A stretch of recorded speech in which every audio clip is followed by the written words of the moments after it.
I can't find a business to buy. I don't know where to look. Nothing's come across my plate. Oh man, have we heard these questions and thoughts before in unconventional acquisitions. So today we're talking about how to break down the search for businesses to acquire. The odd thing for me is that we make this so hard on ourselves. We're running around like a chicken with our head cut off, looking for businesses willy-nilly, scouring a bunch of business broker sites, to the point where we get annoyed and frustrated that we can't find a business and then give up. And that's why I think a lot of people don't eventually make the jump to acquiring a business. One, they don't have skin in the game, which is why we have you pay for unconventional acquisitions. If you pay, it means you'll value it. You'll value yourself and you'll value your time. Two, they don't actually put a process around searching. And this video today got me thinking. See, I was running along the beach as I do in the morning, and I was watching a group of sandpipers, which is what these little birds are.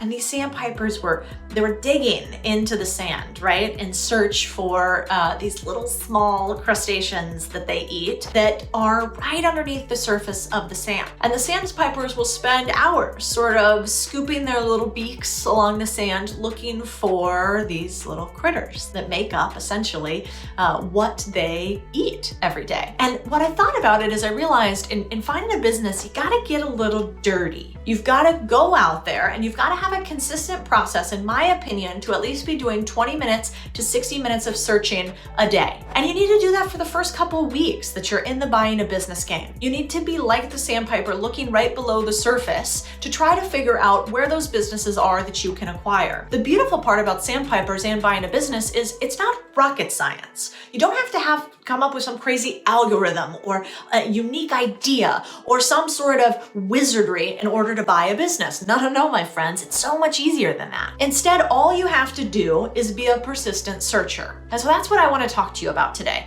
is sort of my 4 rules for finding small businesses. I'm going to give you 4 ideas to go out and leverage and utilize. And let me tell you this, if you put these processes in place and you execute on them, you will find a small business to buy. And you may just find an incredibly priced small business to buy because there are over 2.5 million businesses waiting for you. They're waiting for you.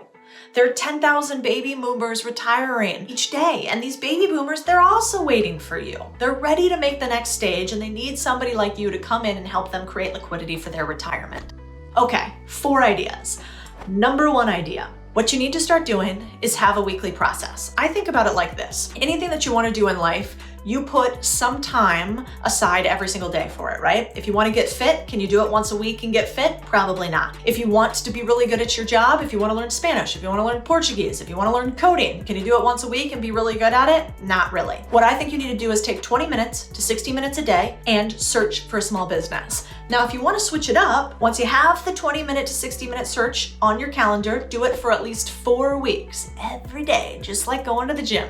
And number 2 is ways that you can do that. There's an interesting one that I like to start with, which is driving around my neighborhood. I will go to the small little communities that are right around where I am, the dry cleaners that I go to, the laundromat that's by my house. I'll look at the attorneys and accounting practices that are nearby, and I'll try to get to know the owners. I'll just go in and say something as simply as, I'm a new business owner, located in the community. I wanted to introduce myself. I'm always looking for businesses to acquire, and so I like to meet the owners. Then shut up.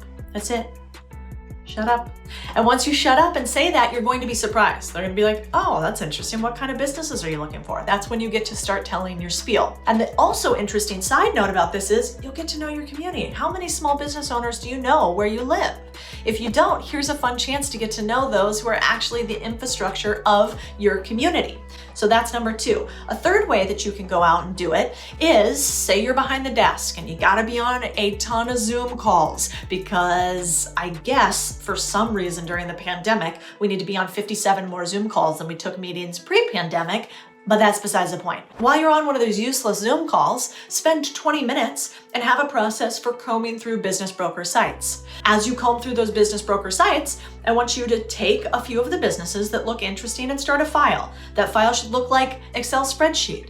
You put those businesses in there and you start reaching out to those business brokers. You can switch off between the in real life to the online, to the in real life to the online. And the last segment of it is I want you to become a little bit more hyper-targeted. I want you to go after centers of influence in your neighborhood. I want you to go introduce yourself to the person who heads the local Hispanic Chamber of Commerce, or the local minority group of your choice Chamber of Commerce, or the generalized community Chamber of Commerce. I want you to tell them the same thing. Hey, I'm newly looking for businesses to acquire. I wanted to introduce myself and stay in touch. Then I want you to create a little CRM that kind of pings a reminder to you to ping these people. I set it up in my Google Alerts in my email. It's super easy, and it reminds me to send out these emails to individuals on a 2-week basis. Those 4 things. So 1, set it in your calendar. 2, go and meet small business owners. 3, set time while you're on conference calls to actually reach out to business owners on websites.